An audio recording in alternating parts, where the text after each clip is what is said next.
अथ श्री दुर्गा सप्तशती का प्रथम अध्याय। मार्कंडेय ऋषि बोले, सूर्य के पुत्र सावर्णी की उत्पत्ति की कथा विस्तार पूर्वक कहता हूँ, सुनो। सावर्णी महामाया की कृपा से जिस प्रकार मनवंतर के स्वामी हुए उसका हाल भी सुनो। पहले स्वारोचित नामक मनवंतर में चैत्रवंशी राजा सूरत नाम के एक राजा थे। सारी पृथ्वी पर उनका राज्य था। वह प्रजा को अपने पुत्र की भांति मानते थे। कोला विध्वंसी राजा उनके शत्रु बन गए। दुष्टों को दंड देने वाले राजा सूरत की उनके साथ लड़ाई हो गई। कोला विध्वंसियों में संख्या में कम होने पर भी राजा सूरत उनसे युद्ध हार गए। तब वह अपने नगर में आ गए। केवल अपने देश का राज्य उनके पास रह गया था। उसी देश के राजा होकर वह रहने लगे, किंतु उनके शत्रु ने वहां पर भी आक्रमण कर दिया। राजा को बलहीन देखकर उनके दुष्ट मंत्रियों ने राजा की सेना और खजाना अपने अधिकारों में कर लिया। राजा सूरत अपने राज्याधिकार को हारकर शिकार खेलने के बहाने घोड़े पर सवार होकर वहां से एक भयंकर वन की ओर चले गए। उस वन में उन्होंने महर्षि मेधा का आश्रम देखा। वहां मेधा महर्षि अपने शिष्यों तथा मुनियों से सुशोभित बैठे हुए थे। वहां कितने ही हिंसक जीव परम शांति भाव में रहते थे। राजा सूरत ने महर्षि मेधा को प्रणाम किया और महर्षि ने भी उनका उचित सत्कार किया। राजा सूरत महर्षि के आश्रम में कुछ समय तक ठहरे थे। अपने नगर की ममता आकर्षण से राजा अपने मन में सोचने लगे, पूर्व काल में पूर्वजों ने जिस नगर का पालन किया था वह आज मेरे हाथ से निकल गया। मेरे दुष्ट और दुरात्मा मंत्री मेरे नगर की अब धर्म से रक्षा कर रहे होंगे या नहीं। मेरा प्रधान हाथी, जो कि सदा मद की वर्षा करने वाला और शूरवीर तथा मेरे बैरियों को वश में होकर न जाने क्या क्या दुख भोग रहा होगा। मेरे आज्ञाकारी नौकर, जो मेरी कृपा से धन और भोजन पाने में सदैव सुखी रहते हैं, मेरे पीछे पीछे चलते थे। अब वह निश्चय ही दुष्ट राजाओं का अनुसरण करते होंगे तथा मेरे दुष्ट एवं दुरात्मा मंत्रियों द्वारा व्यर्थ ही धन को व्यय करने में से संचित किया हुआ मेरा खजाना एक दिन अवश्य खाली हो जाएगा। इस प्रकार की बहुत सी बातें सोचते हुए राजा निरंतर दुखी रहते थे। एक दिन राजा सूरत ने महर्षि ऋषि में मेधा के आश्रम में एक वैश्य को देखा। राजा ने उससे पूछा, भाई तुम कौन हो? यहाँ तुम्हारे आने का क्या कारण है और तुम मुझे शोकाग्रस्त अनमने से दिखाई देते हो? इसका कारण क्या है? राजा के यह नम्र वचन सुनकर वैश्य ने महाराजा सूरत को प्रणाम करके कहा। वैश्य बोला, राजन, मेरा नाम समाधि है। मैं धनियों के कुल में उत्पन्न हुआ वैश्य हूँ। मेरे दुष्ट स्त्री पुत्रादिकों ने लोभ से मेरा सब धन छीन लिया और मुझे मेरे घर से निकाल दिया। मैं इस तरह से दुखी होकर इस वन में चला आया हूँ और यहाँ रहता हूँ। मैं इस बात को भी नहीं जानता कि अब घर में इस समय सब कुशल है या नहीं। यहाँ मैं अपने परिवार का आचरण संबंधी कोई समाचार भी नहीं पा सकता कि वह घर में इस समय कुशलता पूर्वक है कि नहीं। मैं अपने पुत्रों के संबंध में भी नहीं जानना जानता कि सदाचारी है या दुराचार में फंस गए हैं। राजा बोले, जिन धन के लोभी स्त्री पुरुषों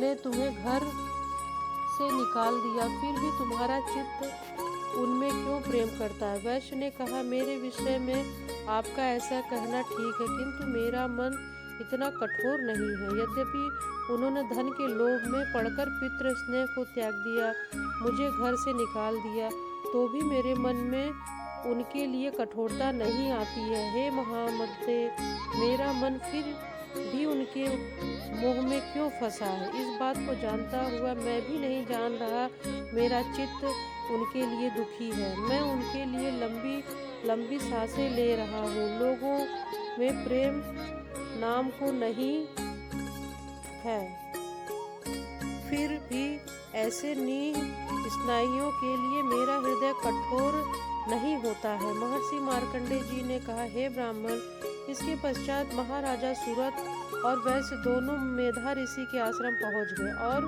उनके साथ यथा योग्य न्याय संभाषण करके दोनों ने वार्ता आरंभ की कि राजा बोले, हे भगवान, मैं आपसे एक बात पूछना चाहता हूँ कि जो आपके आश्रम में रहते हैं, मुझे बताइए। मेरा मन मेरे अधीन नहीं है, इससे मैं बहुत दुखी हूँ। राज्य धनादि की चिंता अभी तक मुझे बनी हुई है और मेरी यह ममता अज्ञानियों की तरह बढ़ती जा रही है। यह समाधि नामक वैश्य भी अपने घर से अपमानित होकर आया है। इसके स्वजन ने भी इसका त्याग कर दिया है। स्वजनों से त्यागा हुआ भी यह उनसे हार्दिक प्रेम करता है। इस तरह हम दोनों ही दुखी हैं। हे महाभाग, उन लोगों के अवगुणों को देखकर भी हम दोनों के मन में उनके लिए ममता जनित आकर्षण उत्पन्न हो रहा है।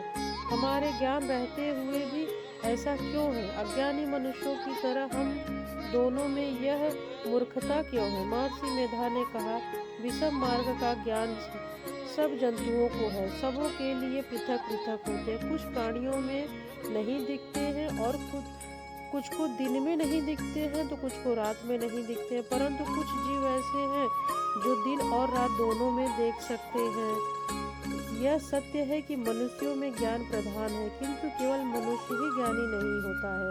पशु पक्षी आदि भी ज्ञान रखते हैं। जैसे पशु पक्षी ज्ञानी है, वैसे ही मनुष्यों का भी ज्ञान है। जो ज्ञान मनुष्यों में है वही पशु पक्षियों में भी है।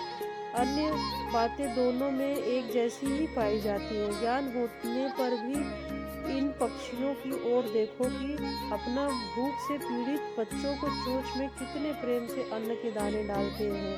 हे राजन, ऐसा ही प्रेम मनुष्यों को अपने संतान के प्रति पाया जाता है। लोभ के कारण अपने उपकार का बदला पाने के लिए मनुष्य पुत्रों की इच्छा करते हैं और इस प्रकार मोह के गड्ढे में गिरा करते हैं। श्री हरि की जो माया है उसी से यह संसार मोहित हो रहा है। इसमें आश्चर्य की कोई बात नहीं है, क्योंकि यह भगवान विष्णु की योग निद्रा है। यह माया ही तो है जिसके कारण संसार मोह में जकड़ा हुआ है। यही महामाया भगवती देवी ज्ञानियों के चित्त में को बलपूर्वक खींचकर मोह में डाल देती हैं और उसी के द्वारा संपूर्ण जगत की उत्पत्ति होती है। यही भगवती देवी प्रसन्न होकर मनुष्य को मुक्ति प्रदान करती हैं। यही संसार के बंधन का कारण है तथा संपूर्ण ईश्वर की भी स्वामिनी है। महाराजा सूरत ने पूछा, भगवान, यह देवी कौन सी हैं जिसको आप महामाया कहते हैं? हे ब्राह्मण, यह कैसे उत्पन्न हुई हो? उनका कार्य क्या है? उनके चरित्र कौन कौन से हैं? प्रभु, उनका वैसा प्रभाव है, जैसा स्वरूप हो, वह सभी कृपा करके मुझसे कहिए, मैं आपसे सुनना चाहता हूँ। महर्षि मेधा बोले, राजन, यह देवी तो नित्य स्वरूपा है। उसके द्वारा यह सब संसार रचा गया है। तब भी उनकी उत्पत्ति अनेक प्रकार से होती है। वह सब आप मुझसे सुनो कि वह देवताओं का कार्य सिद्ध करने के लिए प्रकट होती हैं। उस समय वह उत्पन्न हुई कहलाती हैं। संसार को जलमय करके जब भगवान विष्णु योग निद्रा का आश्रय लेकर शेष सैया पर सो रहे थे, तब मधुकैटभ नाम के 2 असुर उनके कानों के मैल से प्रकट हो गए। तब ब्रह्मा जी को मारने के लिए तैयार हो गए। श्री ब्रह्मा जी ने जब उन दोनों को अपनी ओर आते देखा और यह भी देखा कि भगवान विष्णु योग निद्रा का आश्रय लेकर सो रहे हैं, तो वह उस समय श्री भगवान को जगाने के लिए उनके नेत्रों में निवास कर रहे योग निद्रा की स्तुति करने लगे। श्री ब्रह्मा जी ने कहा, हे देवी, तुम ही स्वहा हो, तुम ही स्वधा हो, तुम ही सटकार हो, स्वर भी तुम्हारा ही है, तुम ही जीवन देने वाली सुधा हो। नित्य अक्षर प्रणव में ओमकार तुम ही हो, उकार भी मकार भी, इन तीनों माताओं के रूप में तुम ही स्थिर हो। इसके अतिरिक्त जो बिंदु पथ अर्धमात्रा है, जिसका कि विशेष रूप से उच्चारण नहीं किया जाता, हे देवी, वह भाग भी तुम ही हो। हे देवी, संध्या, सावित्री, परम जननी तुम ही हो।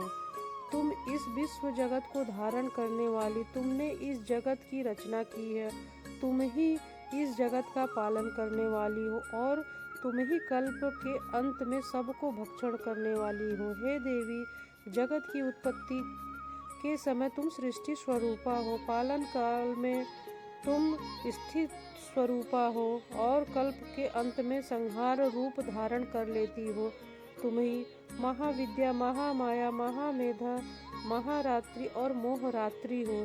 श्री ईश्वरी और बोध रूपा स्वरूपा बुद्धि भी तुम ही हो। लज्जा, पुष्टि, तुष्टि, शांति, क्षमा भी तुम ही हो। तुम ही हो देवी, तुम खड्ग धारणी हो, तुम शूल धारणी हो, घोर रूपा तथा गदा, चक्र, शंख, धनुष के धारण करने वाली हो।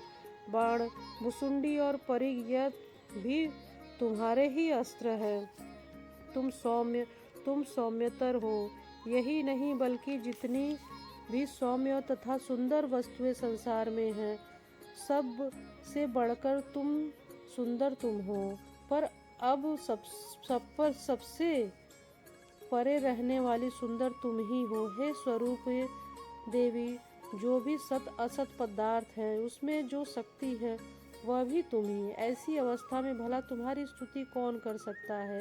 इस संसार की सृष्टि, पालक, संहार करने वाले जो भगवान हैं, उनको भी जब तुमने निद्रा के वशीभूत कर दिया तो फिर तुम्हारी स्तुति कौन कर सकता है। भगवान विष्णु तथा शंकर को शरीर धारण करने वाली तुम ही हो। तुम्हारी स्तुति करने की शक्ति किसमें है। हे देवी, तुम तो अपने इन उदार प्रभाव के कारण ही प्रशंसनीय हो। मधुकैटभ जो भयंकर असुर है, इन्हें तो मोह में डाल दो। श्री हरि भगवान को जल्दी ही जगा दो और उनसे इनको मार डालने की बुद्धि भी उत्पन्न कर दो। महर्षि मेधा बोले, हे राजन, जब ब्रह्मा जी ने देवी को इस प्रकार स्तुति करके भगवान को जगाने तथा मधुकैटभ को मारने के लिए कहा, वह भगवान श्री विष्णु के नेत्र, मुख, नासिका, बाहुस्थल से निकलकर ब्रह्मा जी के सामने प्रकट हो गई। उनका ऐसा करना था कि भगवान श्री हरि तुरंत जाग उठे। दोनों असुरों को देखा जो कि अत्यंत बलवान तथा पराक्रमी थे। मारे क्रोध के उनके नेत्र लाल थे, जो ब्रह्मा जी को वध करने के लिए तैयार थे। तब क्रुद्ध हो उन दोनों दुरात्माओं असुरों के साथ भगवान श्री हरि पूरे 5000 वर्ष तक लड़ते रहे। एक तो वह अत्यंत बलवान तथा पराक्रमी थे, दूसरे महामाया ने भी उन्हें मोह में डाल रखा था। श्री भगवान के कहने पर हम दोनों तुम्हारी वीरता से अत्यंत प्रसन्न हैं। तुम हमसे कोई वर मांगो। भगवान ने कहा, यदि तुम मुझ पर प्रसन्न हो अब तुम मेरे हाथों से मर जाओ। बस इतना सा ही वर मैं तुमसे मांगता हूँ। यहाँ दूसरे वर से क्या प्रयोजन। महर्षि मेधा बोले, इस तरह से जब वह धोखे में आ गए और अपने चारों ओर जल ही जल देखा तो भगवान श्री विष्णु से कहने लगे, जहाँ पर जल ना हो, सूखी जमीन हो, उसी जगह हमारा वध कीजिए। महर्षि मेधा कहते, तथास्तु कहकर श्री भगवान हरि ने उन दोनों को अपनी जंघा पर लिटाकर दोनों के सिर काट डाले। इस तरह से यह देवी ब्रह्मा जी की स्तुति करने पर प्रकट हुई थी। अब तुमसे उनके प्रभाव का